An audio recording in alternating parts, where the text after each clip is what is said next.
kenapa orang-orang yang sangat agamais itu kok bisa dikategorikan sebagai kelompok kiri, Be?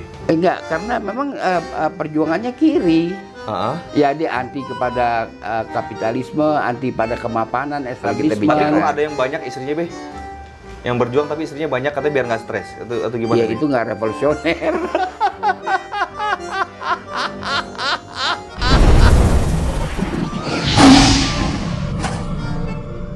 Assalamualaikum warahmatullahi wabarakatuh, teman-teman semua, balik lagi bersama gue Vasco Rusemi di Macan Idealis. Nah teman-teman, hari ini gue mau diskusi lagi sama Babe Ridwan Saidi mengenai tokoh penggerak revolusi, tokoh-tokoh revolusi lah. Ini sudah banyak beberapa para tokoh-tokoh besar di Indonesia ini yang dinobatkan sebagai pahlawan nasional lah. Salah satu contohnya Tan Malaka. Sesuai request teman-teman, gue mau coba tanya ke Babe, bagaimana perjuangan, pergerakannya Tan Malaka dan beberapa tokoh yang ada di sekitar beliau juga, kira-kira kayak gimana itu dulu, Be? Kan Tan Malaka itu dianggap sebagai seorang sosialis. Bahkan di pidato Bung Karno kan dia menyebutkan Tan Malaka adalah sosialis murni. Gimana sih, Be, ceritanya Tan Malaka itu, Be, sebenarnya, Be? Jadi begini ya, perbedaannya dengan PKI, pikiran-pikiran Tan Malaka itu kita dapat lihat dalam buku dia Madilog. Materialisme, dialektika, logika. Iya. Dia juga menganut ajaran-ajaran materialisme yang dikenal sebagai ajaran dari Karl Marx, ya. Iya. Marxis. Iya.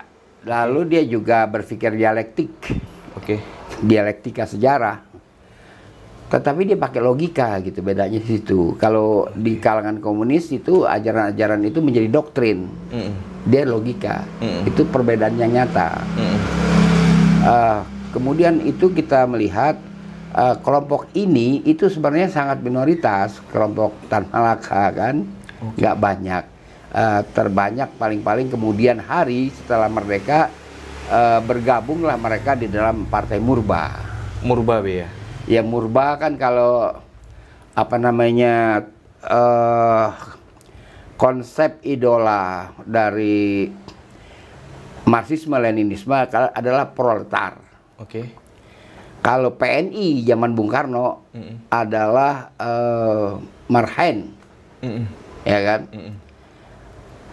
Kalau nabinya dia istilahnya ke sana lah arahnya gitu, Be, ya? Idolanya. Idolanya, Be, ya? Konsep idolanya. Kita orang marhen. Iya. Marhen berbeda sama proletar kan gitu. Ya itu kan? Karl Marx lah itu, Be, ya? Kalau Marxisme, Leninisme, kalau komunis itu kan. Iya. Kalau golongan-golongan di luar itu, ya kan, itu menyebut dirinya orang murba. Orang murba. Oh, jadi ini sesama kelompok kiri, iya, tapi berbeda nih. Berada di kiri, gitu katakanlah begitu, ya kan, berbeda. Iya. Jadi ada tiga sosok yang mewakili merepresentasi, yang kemudian dijadikan figur imajiner, ya kan? Seperti misalnya dalam pewayangan, ya. Arjuna itu bukan mewakili konsep-konsep tentang playboy. Arjuna itu mewakili konsep-konsep tentang kejujuran. Oke. Itu iya. Dari sisi itunya gitu, Be, ya. Oke. Iya kan? Iya, kejujuran. Kan ada gunung Arjuna, masa gunung playboy? Ya kan? Timbul pertanyaan, kalau dia playboy berarti gunung pada kawin dong. Kan nggak begitu. Arjuna itu artinya jujur. Nah, ini orang yang menderita, orang yang berasal dari kelas yang paling bawah, kata siapa namanya Marxis Leninis itu adalah proletar. Kalau orang PNI zaman Bung Karno itu namanya marhen. Orang-orang marhen gitu. Nah, kalau yang sebelah sini lagi bilang murba. Maka kemudian setelah proklamasi berdiri Partai Murba, di mana ada Malik, Khairul Saleh, Sukarni, ya itu kan orang-orang Murba semua, dan bahkan Partai Murba kan dilarang, ya kan, di zaman Bung Karno.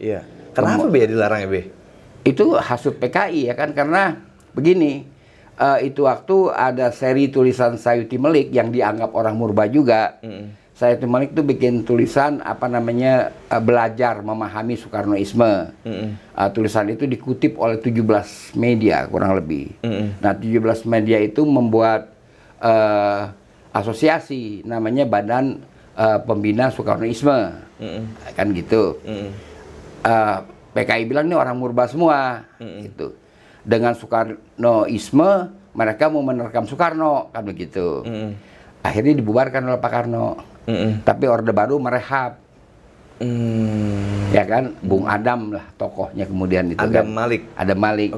Oke, itu begitu. Nah, kita balik lagi kepada sejarahnya. Maka ketika terjadi momentum pemberontakan Silungkang di Minangkabau tahun 1926 yang banyak menimbulkan kerusakan-kerusakan, Belanda mengecap itulah pemberontakan komunis. Komunis ini yang main, Be? Menurut Belanda. Tapi menurut Hamka, tokohnya seperti Datuk Batuah itu adalah tamatan atau lulusan dari surau jembatan besi. Itu kan terkenal. Banyak melahirkan tokoh-tokoh, di mana pengasuh surau jembatan besi kan Syekh Karim Amarullah, ayahanda Hamka. Jadi ada sementara kalangan tidak sependapat bahwa itu dicap sebagai pemberontakan komunis. Tapi ya Datuk Batuah dibuang ke Digul akibat pemberontakan itu. Digul nih, Digul mana nih? Boven Digul? Papua, Boven Digul dibuang ke sana. Tetapi memang tetap ada dua pendapat, ini pemberontakan komunis atau bukan. Mengingat Datuk Batuah itu adalah lulusan dari surau jembatan besi yang melahirkan kader-kader pemimpin-pemimpin Islam. Tapi ya Datuk Batuah nyatanya sudah agak berubah pikirannya seperti Haji Misbah Solo juga. Terus gini, Be, di kepala saya kok kenapa orang-orang yang sangat agamais itu kok bisa dikategorikan sebagai kelompok kiri, Be? Enggak, karena memang perjuangannya kiri. Ya, dia anti kepada kapitalisme, anti pada kemapanan establishment. Tetapi mereka masih bertuhan. Ya kan, berbedalah dengan Semaun misalnya. Komunis. Atau Alimin misalnya kan. Komunis. Iya, Semaun, Alimin, Darsono itu memang komunis. Tapi kalau orang-orang ini masih beragama, karena itu Syekh Ahmad Surkati itu memberikan bantuan kepada keluarga mereka yang ditinggalkan ke Digul gitu. Syekh Ahmad Surkati adalah ulama besar ya dari organisasi Al-Irsyad, memberi bantuan gitu. Tan Malaka, Be. Jadi terus gini, Be, hubungan antara Tan Malaka dan Bung Karno sendiri dulu gimana, Be? Sebenarnya nggak ada pertemuan pada masa itu, mereka pertukaran ide atau apa, karena ini kan lain sendiri alirannya, dari mulai Sarekat Islam Merah sampai kepada lahirnya Partai Komunis pada waktu itu. Tapi apakah dia ikut Partai Komunis, orang-orang seperti Tan Malaka, ya kan? Enggak terbukti. Tapi kalau Semaun, Alimin, Darsono memang PKI. Tapi ada yang menuduh dia ikut komunis? Saya belum membaca tuh tuduhan itu. Nah, lantas akibatnya orang-orang yang dianggap kiri itu dikejar-kejar dan lari. Itulah Tan Malaka lari. Karena saya pernah dengar gini, Be, Tan Malaka itu adalah salah satu sosok atau simbol yang dianggap sangat penting juga di negara ini pada era pergerakan. Iya, nanti kita akan ke sana. Sekarang kita timelinenya dulu kita selesaikan. Jadi dia lari ke luar negeri, ya kan? Ke Cina, kemana-mana lah dia lari, Tan Malaka, ya kan? Dan katanya dia berguru, belajar segala macam. Kemudian menjelang akhir penjajahan Jepang, secara diam-diam dia memasuki wilayah RI, wilayah Indonesia lah. RI kan belum berdiri. Nah, itu waktu dia banyak berada di Bayah, Banten Selatan. Tan Malaka itu banyak bermain di situ. Jadi dia juga ke Rusia kan, Tan Malaka. Dia ke Rusia. Jadi sebenarnya Tan Malaka itu seorang pembina ya, pembina perkaderan gitu. Jadi dia sangat anti kapitalisme, imperialisme dan begitu. Tapi dia dapat dikatakan cenderung netral ketika berbicara soal agama. Netral. Ya kan? Kalau Babe ini kan kelompok kanan nih, kalau Babe bisa dikategorikan ya, Be. Guru-gurunya Babe karena Pak Natsir dan itu kan. Ini beda sendiri ya. Kelompok yang sangat kiri itu komunis dan sosialis, agak di tengah gitu, Be. Iyalah. Jadi kita lanjut, dia kemudian di bawah tanah bergerak, menjumpai juga pejuang-pejuang di samping Sultan Syahrir yang bergerak di bawah tanah. Dia bergerak di bawah tanah, kemudian dia menjelang kemerdekaan, dia termasuk orang yang tidak setuju kalau kemerdekaan itu merupakan hadiah dari Jepang. Di sini persamaan dia dengan Sultan Syahrir. Ya kan, dia nggak mau, harus dengan perjuangan. Anti perundingan. Iya, pokoknya perjuangan kita itu, risalah perjuangan kita dari Syahrir kan terkenal. Tapi perbedaannya. Yang mana, Be? Artinya kita jangan menerima dari Jepang. Ya kan? Kemudian Sultan Syahrir sampai di sana sama. Tapi ketika beliau menjadi Perdana Menteri, ya kan, beliau yang pertama berunding dengan Belanda. Sultan Syahrir. Iya. Linggarjati kan. Linggarjati, dia berunding di situ. Disitulah Tan Malaka melakukan perlawanan dengan membentuk satu wadah federasi. Namanya Persatuan Perjuangan. Kalau nggak salah itu meliputi 46 organisasi politik dan partai. Dan itu Partai Masyumi pada waktu dipimpin oleh Dr. Sukiman masuk ke dalam PP. Masuk dalam Persatuan Perjuangan. Jadi kalau Pak Sukiman kan cukup senior.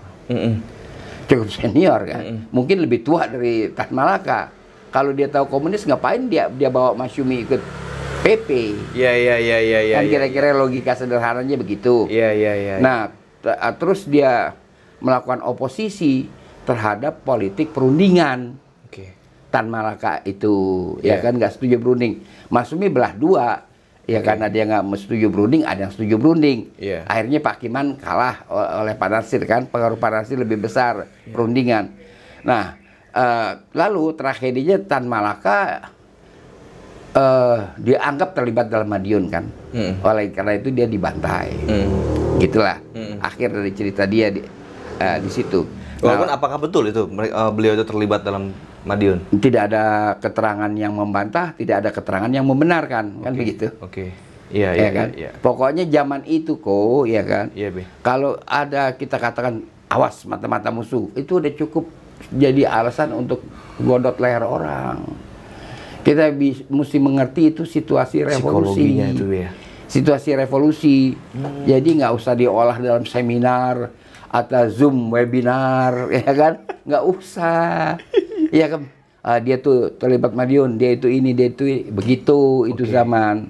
Berarti ya kan? Banyak juga dong tiba-tiba tembakan-tembakan meleset-meleset begitu tiba-tiba. Iyalah. Siapa tahu misalnya awas tuh Babe komunis misalnya gitu kan, misalnya begitu. Banyak juga yang begitu, Be. Yang ternyata meleset ke gorong duluan kan. Ada yang terjadi korban-korban seperti itu. Korban-korban salah tuding, ya kan?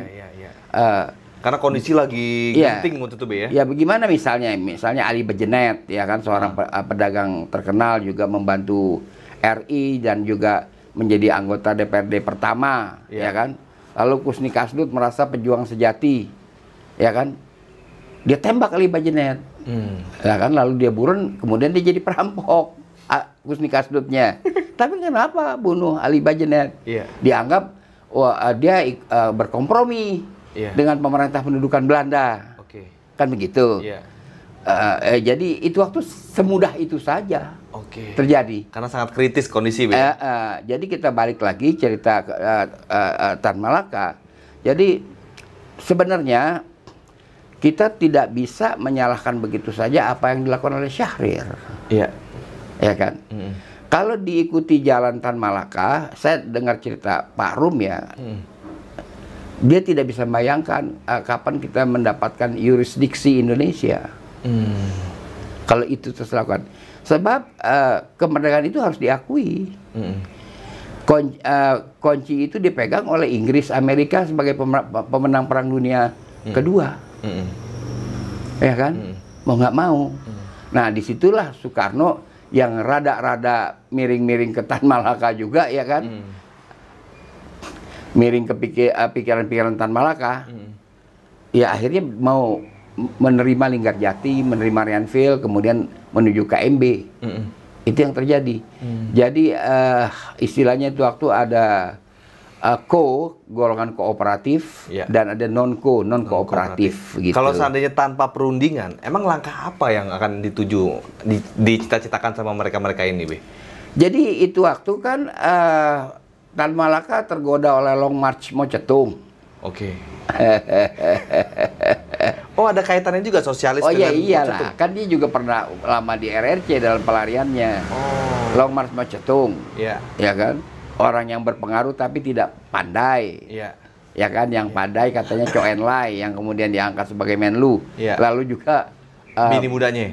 Bukan, bini mudanya perempuan kan, yang Ching Chou En-lai lelaki, Menlu. Chou En-lai bini itu mudanya kan jadi pemimpin revolusi kebudayaan. Dan Chou En-lai itu kemudian tewas dalam kecelakaan pesawat terbang.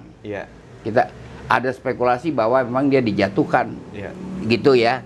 Nah, balik lagi kepada Tan Malaka, dia mungkin tertarik dengan Long March Mao Zedong yang diilhami oleh pikiran-pikiran Chou En-lai sebenarnya. Karena Mao Zedong sebenarnya orang dari desa ya. Jadi makanya Pasco jangan menganggap enteng orang dari desa. Ya kan, kalau ketemu rekrutor yang baik, ya kan, jadi Pasco kan kalah pangkat Pasco. Buktinya Chou En-lai yang merekrut, Chou En-lai yang kalah, dia cuma Menlu. Mao Zedong Perdana Menteri. Begitu. Nah, itu pikiran begitu. Jadi apa konsep kalau nggak ada perundingan? Ya kan, sedangkan Belanda terus-menerus membantai. Bahkan dia cuci tangan tentang Westerling kan, seolah-olah cuci tangan Westerling adalah pensiunan kapten di Belanda. Tapi kan faktanya Westerling membantai banyak orang Indonesia. Terus dilakukan aksi-aksi terorisme itu oleh Belanda. Bahkan Belanda membantu pemberontakan Darul Islam. Jungslager, Smith, itu kan diadili. Keduanya, tapi tidak menjalani hukuman, vonis, tahu nggak kemana-mana ya, Jungslager nggak ada. Kalau sama Bung Hatta, Be, gimana hubungan Tan Malaka sama Bung Hatta, Be? Dia juga nggak suka ya, karena Bung Hatta itu kan tidak radikal. Kalau istilah saya tanya Pak Nasir bisa nggak saya dijelaskan secara ringkas Tan Malaka itu gimana? Dia radikal, udah itu aja. Pak Nasir bilang begitu. Nah, jadi Babe nanya ke Pak Nasir, gimana pandangan Pak Nasir tentang Tan Malaka? Dia radikal, udah itu doang. Udah. Kan saya bilang penjelasan ringkas. Dia radikal. Gitu kita sebagai murid harus bermana-mana, malah kita tuh biliar langsung. Dia kasih kata kunci kan. Nah, juga apa bedanya dalam hal ini dengan Bung Hatta kan sama saja. Bung Hatta juga orangnya tidak menghendaki yang seperti itu. Iya. Memang pro perundingan juga, Be ya. Pro perundingan. Dia kan pemimpin delegasi ke konferensi Meja Bundar. Bung Hatta. Dan di sini dapat tersibak atau terkuak. Kenapa pada Desember tahun 56 Bung Hatta mengundurkan diri sebagai wakil presiden? Ya kan, karena itu waktu dia pemimpin delegasi ke KMB. Delegasi RI Bung Hatta. Lalu kerajaan-kerajaan A16 kalau nggak salah itu dipimpin oleh Sultan Hamid, kan mereka ada di dalam organisasi BFO, ya kan? Itu juga sebuah subjek di dalam KMB yang menyerahkan kedaulatannya, ya kan? Setelah di semuanya selesai, Bung Karno bilang dia nggak mengakui KMB. Itulah Bung Hatta, berat juga nih. Bete Bung Hatta. Ngikutin orang begini gue nggak tahan, mendingan gue di rumah aja dah. Di situ. Dia udah susah-susah, ngelobi semua kerajaan-kerajaan untuk bergabung di RI gitu kan, Be ya. Tiba-tiba KMB nggak mau diakui gitu. Iya. Dari BFO dulu kan awalnya tuh, Be ya. Iya. Dan risk kan itu. Padahal, Be, yang namanya kerajaan menyerahkan kedaulatan itu kan mengerikan loh, Be. Itu gimana ya, Be? Kita punya rumah, punya tanah, punya kekuasaan, tapi kita serahkan ke NKRI. Ini kan suatu sumbangsi yang luar biasa, Be. Betul.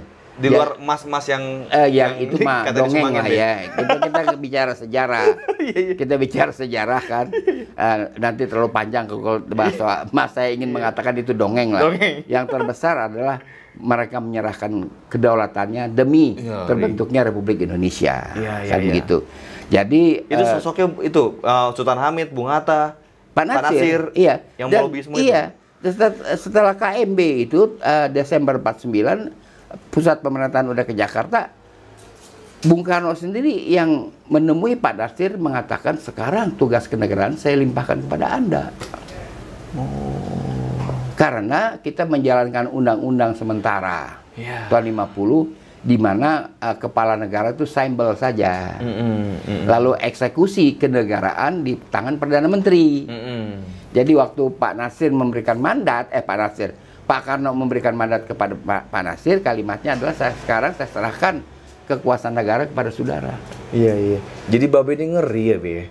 Babe istilahnya mentor Babe ini Perdana Menteri yang berkuasa gitu. Pada masa itu. Ngeri. Iya. Jadi itulah liku-likunya tidak mudah ya menganatomi revolusi. Jadi juga tokoh-tokoh itu tidak mudah juga kita bikin BW, black and white begitu. Tidak mudah, terlalu banyak nuansa-nuansanya. Oke. Ya ini menarik banget teman-teman. Jadi memang tokoh-tokoh pergerakan kemerdekaan kita ini kan banyak banget yang mempunyai sisi lain gitu lah. Tadi Babe juga sampaikan kan hubungannya gimana sama Bung Karno sama Bung Hatta, di mana perbedaan komunis dan sosialis itu masuk dalam kelompok kiri juga, tapi ada perbedaan yang mendasar gitu kan, ya. Dan ada kelompok kanan. Ini yang bicara kan kelompok kanan nih, Babe. Jadi semoga bisa lebih objektif di situ. Jadi bukan dari kelompok kiri yang kita coba gali di situ kan. Nah, coba teman-teman tuliskan di dalam kolom komentar. Kalian punya data nggak misalnya mengenai Tan Malaka seperti apa? Coba tulis di kolom komentar. Ceritakan deh. Ya, ada yang menarik ya. Tan Malaka kan tidak menikah. Dia orang normal. Oke. Ya kan, dia orang normal. Dia jangan kita menyorot ke arah yang tidak. Alasan dia, kita kan berjuang. Berjuang itu seperti mendaki gunung. Keren. Beban-beban harus kita letakkan. Jadi dia menganggap kalau saya punya keluarga, itu menjadi beban saya, itu akan menjadi kendala bagi saya di dalam perjuangan. Keren, Be. Di situ sampai di anti perundingan. Dianggap mungkin Ibu Pertiwi ini istrinya gitu kali, Be, ya, untuk diperjuangkan. Jadi beliau emang tokoh lah ya kalau kita bicara. Tapi kok ada yang banyak istrinya, Be? Yang berjuang tapi istrinya banyak katanya biar nggak stres. Atau gimana? Ya, itu nggak revolusioner.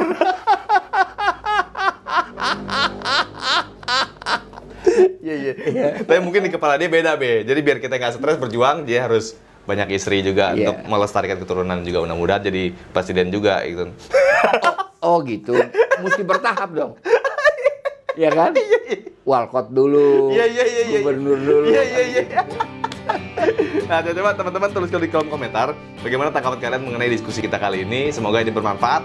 Lo sebarin deh ke seluruh sosial media kalian, mau di Facebook, WhatsApp grup, silakan. Jangan lupa pastikan lo udah subscribe channelnya sama klik tombol loncengnya biar lo terus update di Bacaan Idealis. Assalamualaikum warahmatullahi wabarakatuh. Salam.